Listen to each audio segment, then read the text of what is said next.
გამარჯობა. ეთერშია ამერიკის ხმა და ყოველკვირეული გადაცემა ვაშინგტონი დღეს. მე ეკა მაღალდაძე ვარ და დღევანდელ გადაცემაში შემდეგ თემებს წარმოგიდგენთ. ამერიკა და რუსეთი უკრაინაში ომის დასრულების გზებს განიხილავენ. კიევი უკმაყოფილოა, დონალდ ტრამპი კი ვოლოდიმირ ზელენსკის აკრიტიკებს. როგორ შეიძლება წარიმართოს პოლიტიკური და სამშვიდობო მოლაპარაკებები? რა მნიშვნელოვან წიაღისეულს ფლობს უკრაინა, რომელიც დასავლეთის ქვეყნებისთვის კრიტიკულად საჭირო შეიძლება აღმოჩნდეს? ქართული ოცნება ლეგიტიმაციის დამტკიცების მცდელობაში მეტ შემზღუდავ ნაბიჯს დგამს. ინტერვიუ ლარა ლინდერმანთან, ამერიკის საგარეო პოლიტიკის საბჭოდან. დარჩით ჩვენთან. უკრაინაში რუსეთის კიდევ ერთი შეჭრიდან და სრულმასშტაბიანი ომის დაწყებიდან 3 წელი შესრულდა. შეერთებული შტატების პრეზიდენტის დონალდ ტრამპის ინიციატივით ვაშინგტონისა და მოსკოვის წარმომადგენლები ერთმანეთს შეხვდნენ და სამშვიდობო მოლაპარაკების გაგრძელების მიზნით უმაღლეს დონეზე სამუშაო ჯგუფების შექმნაზე შეთანხმდნენ. მოლაპარაკების მაგიდასთან არ იყო უკრაინა, რომელმაც უკმაყოფილება გამოხატა და თქვა, რომ უკრაინაში მშვიდობის მიღწევა მის გარეშე არ უნდა განიხილებოდეს. მსგავსი პოზიცია აქვს ევროპელ ლიდერთა ნაწილსაც. დონალდ ტრამპმა ამის შემდეგ ვოლოდიმირ ზელენსკი რამდენჯერმე გააკრიტიკა და თქვა, რომ მას მშვიდობის მისაღწევად 3 წელი ჰქონდა. მაია კვარცხავა გაგვაცნობს გასული კვირის მოვლენების თაობაზე, კანონმდებელთა და ანალიტიკოსების შეფასებებს.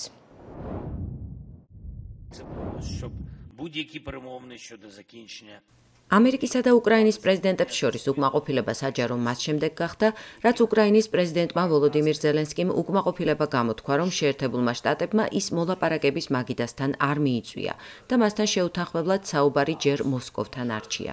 უკრაინაში რუსეთის მიერ დაწყებული სრულმასშტაბიანი აგრესიის მესამე წლის მიწურულს ამერიკისა და რუსეთის საგარეო უწყებათა ლიდერები ერთმანეთს რიადში, საუდის არაბეთში შეხვდნენ და სამშვიდობო შეთანხმების მისაღწევად უმაღლესი დონის სამუშაო ჯგუფის შექმნაზე მოილაპარაკეს.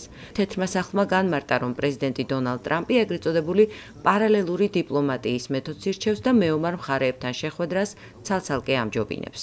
მოგვიანებით ტრამპმა არჩევნების გადადების გამო ზელენსკის დიქტატორი უწოდა და უკრაინაში ახალი არჩევნების ჩატარების საჭიროებაზე მიუთითა.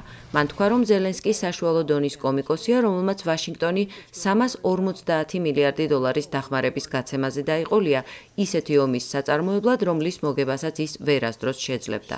ტრამპმა ზელენსკი იმის გამო გააკრიტიკა, რომ როგორც თავად თქვა, უკრაინის პრეზიდენტმა ომის აღკვეთა თავიდანვე ვერ შეძლო. ძალიან იმედგაცრუებული ვარ. ვიგებ, რომ უკრაინელები უკმაყოფილონი არიან იმით, რომ მათთვის მოლაპარაკების მაგიდასთან ადგილი არ იყო. საქმე იმაშია, რომ მათ ადგილი 3 წელს ჰქონდა და მანამდე კიდევ უფრო დიდხანს. ვფიქრობ, ამის მოგვარება წლების წინ ძალიან იოლად შეიძლებოდა. მიწების დაკარგვის, ადამიანთა სიცოცხლის, ქალაქების დაკარგვის გარეშე. თავის მხრივ ზელენსკიმ ხაზი გაუსვა, რომ ომი რუსეთმა დაიწყო და თქვა, რომ ტრამპი რუსული დეზინფორმაციის გავლენის ქვეშაა. მან ვაშინგტონის შეთავაზებაც უარყო ამერიკის დახმარების სანაცვლოდ უკრაინის იშვიათი მინერალები დაეთმო, რადგან ზელენსკის აზრით ის ამერიკის ინტერესებზეა ორიენტირებული და არ მოიცავს უსაფრთხოების გარანტიებს უკრაინისთვის. დემოკრატი სენატორები ამერიკის ხმასთან საუბარში პრეზიდენტ ტრამპის გამონათქვამებს აკრიტიკებენ და ხაზს უსვამენ, რომ დიქტატორი არა უკრაინის, არამედ რუსეთის პრეზიდენტია. პრეზიდენტ ტრამპისგან უკრაინაში არჩევნების ჩატარების მოთხოვნა ცეცხლის შეწყვეტამდე და სამართლიანი, გრძელვადიანი მშვიდობის მიღწევამდე არასწორად წარმოაჩენს იმას, თუ ვინ არის აგრესორი და ვინ მსხვერპლი. რუსეთის პრეზიდენტი ვლადიმირ პუტინი არასდროს აურჩევიათ თავისუფალი და სამართლიანი არჩევნების გზით. საკითხი ასე უნდა იდგეს: პუტინი არ არის აგრესორი, პუტინი არ არის არალეგიტიმური დიქტატორი და პუტინი არ უნდა იხდიდეს ძვირსაფასურს იმ წარმოუდგენელი ზიანის და ტანჯვისთვის, რაც მან უკრაინელ ხალხს მიაყენა. პუტინმა დონალდ ტრამპზე გავლენა მოახდინა და ძირს უთხრის უკრაინასთან და ნატოსთან ჩვენს ურთიერთობებს. ეს არ შეესაბამება სენატისა და კონგრესის პოზიციას და იმედია რესპუბლიკელები ამას წინ აღუდგებიან. რესპუბლიკელი სენატორის კევინ კრეიმერის თქმით, ეს ყოველივე მხოლოდ მოლაპარაკების სტრატეგიის ნაწილია. ეს არის ის, რაც პრეზიდენტ ტრამპს ახასიათებს. ის მოლაპარაკების წინ ორივე მხარესთან პოზიციას იკავებს. მისთვის უპირატესი ამერიკაა. დიდ მნიშვნელობას ამას არ მივანიჭებდი. უკვე მივეჩვიეთ მის ოსტატურ მეთოდს, როცა ის პროდუქტიული მოლაპარაკებისთვის ფონს წინასწარ ქმნის. მიზანი იგივეა, რაც არაერთხელ უთქვამს: სწრაფი და სრული სამშვიდობო რეზოლუცია. არც რესპუბლიკელ და არც დამოუკიდებელ სენატორებს, ვისაც ამერიკის ხმა ესაუბრა, ეჭვი არ ეპარებათ იმაში, რომ უკრაინაში მიმდინარე ომზე მთელი პასუხისმგებლობა რუსეთს აკისრია. არაფერი შეგეშალოთ, უკრაინაში შეჭრაზე პასუხისმგებლობა მთელ პლანეტაზე ერთადერთი ადამიანის კისერსია. ეს იყო ვლადიმირ პუტინი და მისი გათვლა შეჭრილიყო უკრაინაში და იქ არ გაჩერებულიყო. შემდეგ მოდიოდა მოლდოვა, ბალკანეთი, ბალტიისპირეთი და ბოლოს მისცემდა სიგნალს ჩინეთს, რომ სამხრეთ ჩინეთის ზღვაში მათი ჯერი დადგა. ძალზე მაშფოთებს ამერიკული პოლიტიკის გადახრა უკრაინის თავისუფლების დაცვიდან პუტინის ინტერესებისკენ. დიქტატორი აქ ვლადიმირ პუტინია. ანალიტიკოსები ხაზს უსვამენ იმას, რომ უკრაინის გარეშე სამშვიდობო შეთანხმება ვერ შედგება და ტრამპსა და ზელენსკის გარკვეულ პირობებზე დათანხმება ადრე თუ გვიან მაინც მოუწევთ. სხვათა შორის მე მხარს უჭერ ამ შეხვედრას. ამერიკა-რუსეთის დიალოგი საჭიროა, ეს დისკუსიების უფრო ფართო არქიტექტურის ნაწილია. მაგრამ საბოლოო ჯამში სამშვიდობო შეთანხმება ვერ მოხდება უკრაინის გარეშე. უკრაინა ხომ ის ქვეყანაა, რომელიც ამ ომშია ჩართული, რომელსაც საკუთარი თავის დასაცავად მსხვერპლის გაღება უწევს. ამ ეტაპზე მე თავს შევიკავებდი ტრამპის ადმინისტრაციის სტრატეგიის შეფასებისგან, ვიდრე მის შემდგომ ნაბიჯებს არ ვიხილავთ. მოვლენების კვალდაკვალ კიევში კით გელოგი ჩავიდა. ტრამპის საგანგებო წარმომადგენელი უკრაინისა და რუსეთის საკითხებში. მოლაპარაკების შემდეგ უკრაინის პრეზიდენტმა იმედი გამოთქვა ვაშინგტონთან შეთანხმებასა და მშვიდობის დამყარებაზე, მაგრამ იქვე ხაზი უსაფრთხოების გარანტიების აუცილებლობასაც გაუსვა. გენერალ კელოგთან საუბარი იმედს აღადგენს. ჩვენ ამერიკასთან ძლიერი შეთანხმებები გვჭირდება, ისეთი, რომელიც ნამდვილად იმუშავებს. ეკონომიკური და უსაფრთხოების ინტერესები განუყოფელი უნდა იყოს. ჩვენ ყველას მშვიდობა გვსურს უკრაინას, ევროპას და ამერიკას. სამომავლოდ შეთანხმების იმედი ვაშინგტონმაც გამოთქვა. რა თქმა უნდა, პრეზიდენტი ტრამპი ახლა ძალზე გაღიზიანებულია პრეზიდენტ ზელენსკის გამო. ფაქტია, რომ მან შეთანხმებაზე უარი თქვა. არ ისურვა ჩვენგან შეთავაზებული შესაძლებლობის მიღება. ვფიქრობ, ბოლოს და ბოლოს მაინც შევთანხმდებით და იმედი მაქვს, ეს ძალიან მალე მოხდება. მაია ქვარცხავა, ამერიკის ხმა, ვაშინგტონი. საქართველოში კი პროდასავლური პროტესტი გრძელდება. ავტოკრატიის საგანგაშო სიგნალები საქართველოდან. ასე აფასებს მდგომარეობას ამერიკული ორგანიზაციის ამერიკის საგარეო პოლიტიკის საბჭოს ერთ-ერთი წარმომადგენელი ლარა ლინდერმანი ხელისუფლების მიერ ბოლო დროს გადადგმულ ნაბიჯებს. ლინდერმანი მაკეინის ინსტიტუტის პოსტსაარჩევნო მისიის ფარგლებში საქართველოში გაგზავნილი დელეგაციის წევრი იყო და ამბობს, რომ ხელისუფლება განსაკუთრებით ცდილობს საკუთარი ლეგიტიმაციის დამტკიცებას. მაშინ, როდესაც ის დასავლეთისგან არ გააჩნია. მეორე მხრივ კი გაუგებარ სტრატეგიულ გადაწყვეტილებას იღებს, როცა ევროპულ ინტეგრაციას აფერხებს. ნახეთ ინტერვიუს მოკლე ვერსია, სრულ ვერსიას კი გაეცანით ვებგვერდზე amerikiskhma.com. ლარა, მადლობა დროის დათმობისთვის. ცოტა ხნის წინ თქვენ მაკეინის ინსტიტუტის პოსტსაარჩევნო მისიის ფარგლებში თბილისში ჩახვედით. რა ძირითადი შთაბეჭდილებით დაბრუნდით ქვეყნიდან და რა ეტაპზეა ახლა საქართველო იმაზე დაყრდნობით, რაც თქვენ თავად ნახეთ და მხარეებისგან მოისმინეთ. მადლობა მოწვევისთვის და კითხვებისთვის. თბილისში დეკემბერში ვიყავით დელეგაციის მისიით და ამ მისიამ ძალიან ბევრი შემაშფოთებელი ნიშანი გამოავლინა. ბევრი რამ, რაც მანამდეც ვიცოდით, მაგრამ პირადად ვნახეთ. ხელისუფლებამ ჩვენთან შეხვედრაზე უარი თქვა, მხოლოდ ცესკოს წარმომადგენლები შეგვხვდნენ. მოვისმინეთ მოქალაქეების წინააღმდეგ ძალადობის საგანგაშო მასშტაბისა და ძალადობის სხვა ფორმების შესახებ. ბევრი გავიგეთ პროტესტზე და ის პირადადაც ვნახეთ. გამუდმებული ყოველდღიური პროტესტი, რაც ევროინტეგრაციის შეფერხებას მოჰყვა, ჩვენს გადაადგილებასაც კი ართულებდა. ბევრი რამ მოვისმინეთ ამერიკა საქართველოს პარტნიორობის შემცირების კუთხითაც.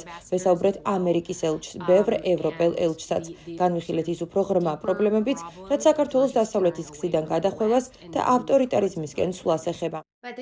ბოლო კვირებისა და თვეების განმავლობაში ევროინტეგრაციის შეჩერების შემდეგ ვიხილეთ არაერთი კანონის გამკაცრება, მანიფესტაციებთან დაკავშირებული ადმინისტრაციული ჯარიმების გაზრდა, ახალ მედია რეგულაციებზე და პრევენციულ დაკავებებზე საუბარი. როგორ ფიქრობთ, საით მიემართება ეს პროცესი?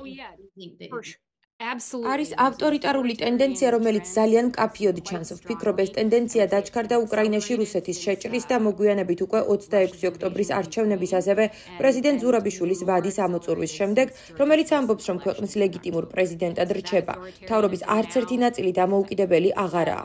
მთავრობა ქართული ოცნების კონტროლის ქვეშაა, ისინი ფაქტობრივად მთელ მთავრობას და საჯარო მოხელეებს აკონტროლებენ. ჯერ კიდევ არაა მკაფიო, რამდენად კიდევ უფრო ღრმად ავტორიტარიზმისკენ წავლენ და რამდენად ძლიერი იქნება წნეხი.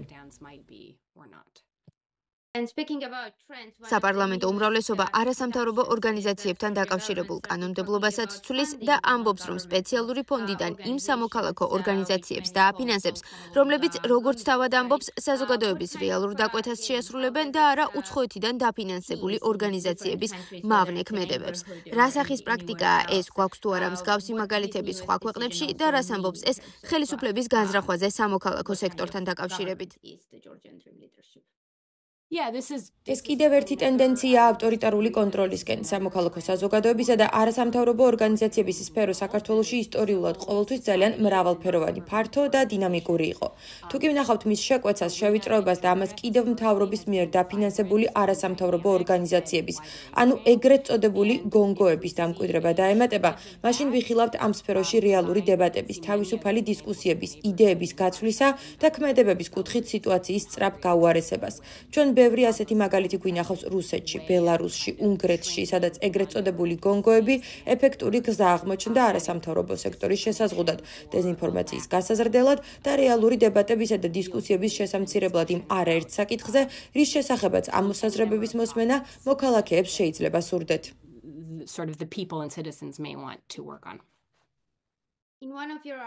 თქვენს ერთ-ერთ სტატიაში ამერიკა საქართველოს პარტნიორობას განიხილავდით და ამბობდით, რომ ის ყოველთვის ღირებულებებს უფრო ეფუძნებოდა, ვიდრე ეკონომიკურ ან სხვა სტრატეგიულ საკითხებს. რა როლი აქვს დღეს საქართველოს? რა მნიშვნელობა აქვს ამ ორი ქვეყნის პარტნიორობის გაგრძელებას დღევანდელ საერთაშორისო არენაზე? საქართველოს დიდხანს შეუდარებლად დიდი როლი ჰქონდა ამერიკა-საქართველოს ურთიერთობებში თავის ზომასთან შედარებით. ქართველებსა და კაპიტოლიუმში მყოფებს მეგობრობისა და ურთიერთობების დიდი ისტორია ჰქონდათ. ეს ამერიკაში სხვადასხვა პარტიის ადმინისტრაციის განმავლობაში გრძელდებოდა. ეს იყო ერთ-ერთი მიზეზი იმისა, რომ საქართველო გამორჩეული პარტნიორი იყო. მთავრობები ძალიან კარგად თანამშრომლობდნენ. სამხედრო წვრთნები იქნებოდა ეს თუ სხვა შესაძლებლობები. ეს კი ღირებულებებს ეფუძნებოდა იმას, რომ საქართველო დემოკრატიის კაშკაშა მაგალითად იყო დანახული, რომელიც ძალიან რთულ სამეზობლოში ამბობდა. აი აქ ვართ, მართლა გვინდა ევროპისკენ სვლა და მართლა გვინდა დასავლეთისკენ მოძრაობა მიუხედავად ჩრდილოელი მეზობლის შიშისა, მიუხედავად რთული სამეზობლოსი. აი ამ თამამი ხედვის პასუხად ამერიკა ამბობდა, რომ მას მართლა სურდა მისი მხარდაჭერა. არა იმიტომ, რომ მას წარმოუდგენლად მნიშვნელოვანი სტრატეგიული მდებარეობა აქვს, ეკონომიკური ძალა აქვს, ნავთობი ან ბუნებრივი გაზი. არა, არაფერი ეს მას არ აქვს, მაგრამ იმიტომ, რომ ჩვენ გვჯერა ამ საერთო ხედვის. ასე რომ თუ კი საქართველოს მის ახლანდელ ხელისუფლებას და არა ხალხს აღარ სჯერა ამ დემოკრატიული ხედვის, მაშინ რა მნიშვნელობაზე ვსაუბრობთ? საქართველოს მნიშვნელობით სულ უფრო ქვემოთ დაიწევს იმ საკითხებში, რასაც ამერიკელები ყურადღებას აქცევენ.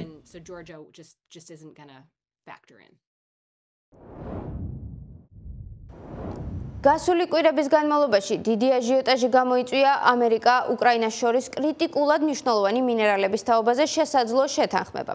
მიუხედავად იმისა, შედგება თუ არა ეს ან სხვა მსგავსი შეთანხმება, შეერთებულ შტატებთან ან როგორი იქნება მისი პირობები, ამერიკის ხმა შეეცადა გაერკვია კონკრეტულად რა რესურსებზეა საუბარი და რა სტრატეგიულად მნიშვნელოვანი წიაღისეული შეუძლია უკრაინას დასავლეთის ქვეყნებს მიაწოდოს. ცენტრალურ უკრაინაში მდებარე ზავალივსკის მაღარო გრაფიტის მარაგით ერთ-ერთი უდიდესია ევროპაში.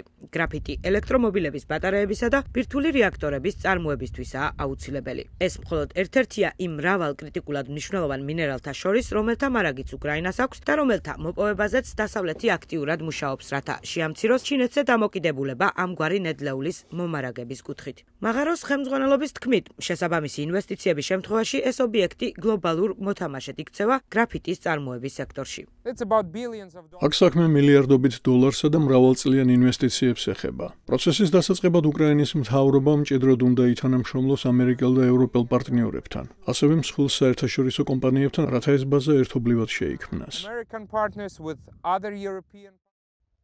უკრაინის მთავრობა აცხადებს, რომ ქვეყანაში იმ 50 კრიტიკული მასალისგან, რომელსაც ამერიკის მთავრობა საციცოცხლოდ მნიშვნელოვან რესურსად მიიჩნევს, 22 მოიპოვება. გარდა ამისა, უკრაინა ფლობს ევროკავშირის მიერ კრიტიკულად მნიშვნელოვანი მასალების სიაში შეტანილი 34 მინერალიდან 25-ს. ამ რესურსებში შედის გრაფიტი, ლითიუმი, ტიტანი და ურანი, მინერალები, რომლებიც აუცილებელია თავდაცვის, მწვანე ენერგიისა და მაღალი ტექნოლოგიების ინდუსტრიებისთვის. მიუხედავად იმისა, რომ ქვეყანას დიდი პოტენციალი აქვს ექსპერტების აზრით, ამ მარაგების გამოსაყენებლად გამოყენებლად დიდი ინვესტიციებია საჭირო. იშვიათი მინერალების პროექტები არა მხოლოდ ძალიან მნიშვნელოვანია, არამედ სტრატეგიულია განვითარებისთვის და არა მხოლოდ ჩვენი დასავლელი პარტნიორებისთვის, არამედ ჩვენი ქვეყნისთვისაც. უკრაინული სამთო ინვესტიციების კომპანია BGV აცხადებს, რომ მან უკვე დახარჯა $100 მილიონი კრიტიკული მინერალების პროექტებზე, თუმცა მას საქმიანობის გაფართოებისთვის მილიონობით $-ის დამატებითი ინვესტიცია სჭირდება. ბალახივკაში გრაფიტის მოპოვების განვითარებისთვის საჭიროა დაახლოებით $450 მილიონი საერთო კაპიტალური ინვესტიციები. შეერთებული შტატები და სხვა დასავლური ქვეყნები ცდილობენ კრიტიკული მინერალების მიწოდების კუთხით ჩინეთზე დამოკიდებულებაში ამცირონ, ხოლო უკრაინა ამაში თავისი ეკონომიკისა და უსაფრთხოების გასაძლიერებლად შესაძლებლობას ხედავს. ჩვენ მოქმედებთ ორივე მხარისთვის სასარგებლო სტრატეგიით. ჩვენ ვიცით, რომ ჩვენს პარტნიორებს ეს მასალები სჭირდებათ და ეს არ არის უბრალოდ ნედლეული, ეს არის პროდუქტი მაღალი დამატებითი ღირებულებით. ამერიკა და ევროკავშირი დიდი ხანია ცდილობენ ჩინეთზე დამოკიდებულების შემცირებას. ის მსოფლიოში იშვიათი მინერალების უმსხვილესი მიმწოდებელია. უკრაინა დაეხმარება ევროპასა და შეერთებულ შტატებს ჩინეთზე და ნაწილობრივ რუსეთზე დამოკიდებულების შემცირებაში. ასევე რა თქმა უნდა, ეს გააძლიერებს უკრაინის მდგრადობას. ჩვენი ქვეყნისთვის ასეთი მასშტაბის ინვესტიციების მოზიდვამ შეიძლება იმუშაოს როგორც რკინის გუმბათმა. რომან ოპიმახის თქმით, ეს პარტნიორობა სტრატეგიული და ეკონომიკური დატვირთვისაა. მიუხედავად ომისა და ტერიტორიული დანაკარგების რისკისა, ის აღნიშნავს, რომ უკრაინის კრიტიკული მინერალების უმეტესობა კვლავ კიევის კონტროლის ქვეშ რჩება. სწორედ იმის გამო, რომ უკრაინა, განსაკუთრებით კი მისი აღმოსავლეთი ტერიტორიები ბუნებრივი რესურსებით მდიდარია, სამხედრო მობილიზაციის და სამწლიანი სრულმასშტაბიანი ომის პირობებში მაღაროებში სამუშაო ძალა აკლიათ. ქვანახშირის მაღაროებში კაცების ნაცვლად ახლა ქალები საქმდებიან. მათ უმეტესობას მანამდე მაღაროებთან საერთო არ ჰქონია. თუმცა დღეს ისინი ბევრი კოლეგა მამაკაცის დარწმუნებას ახერხებენ იმაში, რომ სტერეოტიპული დამოკიდებულება მცდარია და მათ შეუძლიათ ამა თუ იმ მოვალეობას გაუმკლავდნენ. ამერიკის ხმა დნიპროპეტროვსკის რეგიონში რამდენიმე მაღაროს ეწვია და იქ დასაქმებულ ქალებს შეხვდა. ნახეთ რეპორტაჟი ფრონტის მახლობლად მდებარე მაღაროებიდან.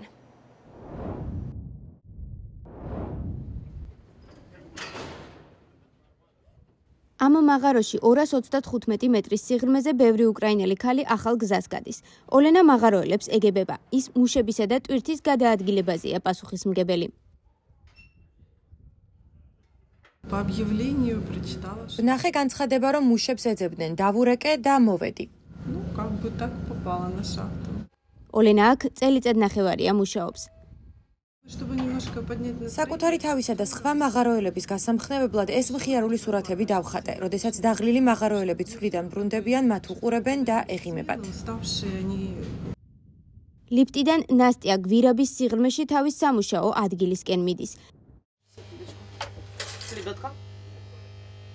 ის საბაგირო ვაგონს მართავს, რომელსაც მაღაროელები კიდევ უფრო ქვემოთ, უშუალოდ მაღაროში ჩახყავს. ნათესავები გაოგონდნენ, რადგან ადრე მიწისქვეშ მხოლოდ კაცები მუშაობდნენ, მაგრამ ქვეყანაში ვითარებიდან გამომდინარე, როგორც შეგვიძლია ვეხმარებით. რუსეთის სრულმასშტაბიანმა ომმა უკრაინის მაღაროებში მუშახელის ნაკლებობა გამოიწვია. მამაკაცების სამხედრო მობილიზაციის ფონზე კერძო კომპანია დიტეკი, რომელიც დნიპროში მაღაროებს ფლობს, მუშახელის დრამატული ნაკლებობის წინაშე აღმოჩნდა. До 22 року на підприємствах ДТЕК Енерго наших шахтарів 2022 წლამდე DTEK-ის მაღაროებში დაახლოებით 20,000 ადამიანი მუშაობდა. ამ დროისთვის 3,500 ადამიანი უკრაინის შეიარაღებულ ძალებშია. ეს მთელი ერთი მაღაროს თანამშრომელთა რაოდენობის ტოლფასია. Ну, ціла шахта в цілому людей, яка знаходиться зараз на передовій. კომპანიამ ქალების მიღება 2022 წლის ზაფხულში დაიწყო. მას შემდეგ, რაც უკრაინის პარლამენტმა მძიმე და სახიფათო მიწისქვეშა სამუშაოებზე ქალების მუშაობის აკრძალვა დროებით შეაჩერა. Ми проаналізували робочі місця, які ми можемо გამოვყავით სამსახურები, რომელიც ქალებისთვის მიმზიდველი უნდა ყოფილიყო და დავგეგმეთ, როგორ უნდა მოგვემზადებინა ისინი. ახალი სპეციალობების შექმნას დაახლოებით 3 თვე დასჭირდა. ასევე მიზნად დავისახეთ ქალები ფიზიკურად მძიმე სამუშაოებში არ ჩაგვერთო. Все ставили таку задачу, щоб не залучати на важкі якісь там умови праці. ქალები სატრანსპორტო საშუალებებს მართავენ, მაღაროელები სამუშაო ადგილებზე მიჰყავთ, ჰაერის ხარისხს ამოწმებენ და ოლენას მსგავსად სარემონტო სამუშაოებსაც ასრულებენ. დღეს კონვეიერს გორგოლაჭები გამოუცვალეთ, ეს მოვხსენით, ხედავთ რა მდგომარეობაშია და ახალი დავაყენეთ. ქალები ამ სამუშაო ადგილებს ავსებენ, ხოლო კაცები მაღაროს სხვა მონაკვეთზე გადაჰყავთ, სადაც სამუშაო უფრო სახიფათოა და ფიზიკურ ძალას მოითხოვს. ჯალამბარს ვმართავ, რომელსაც გვირაბ გამყვანების მიერ ამოღებული ქვის მასა გადააქვს. ეს ძნელი სულაც არ არის, ეს მანქანას ამოძრავებს. ირინა ამბობს, რომ მისი სამსახური სტაბილური და კარგად ანაზღაურებადია. ამბობს, რომ ეს საშუალებას აძლევს უკრაინის ენერგოსტაბილურობაში თავისი წვლილი შეიტანოს.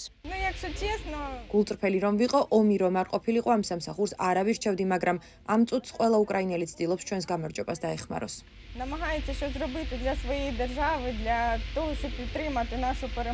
ბევრი კაცი მაღაროელი იჰორის მსგავსად ამ დახმარებას მიესალმება. სრულმასშტაბიანი ომის დასაწყისში მიყოლებით ორცვლაში მუშაობა გვიწევდა. ახლა განრიგი უკეთესია. მე სტერეოტიპულად ვფიქრობდი, მაგრამ ახლა ვხედავ, რომ ქალები მაღაროში დიდებულად მუშაობენ. დიდეკის თანახმად, კომპანიის მაღაროებში ახლა 550 ქალი მუშაობს. დღეისათვის სულ ეს იყო. თქვენ უყურებდით ამერიკის ხმის ყოველკვირეულ გადაცემას ვაშინგტონი დღეს. მე ეკა მაღალდაძე ვარ. შემოგვერდით მომავალ კვირასაც. ჩვენი ამ და სხვა გადაცემების ნახვა ნებისმიერ დროს შეგიძლიათ ვებგვერდზე ამერიკის ხმა წერტელი.com. სიახლეებისთვის თვალისადევნებლად გამოვყევით Facebook-ის, Instagram-ისა და X-ის ოფიციალურ გვერდებზე. მე მომავალ კვირამდე გემშვიდობებით. დროებით.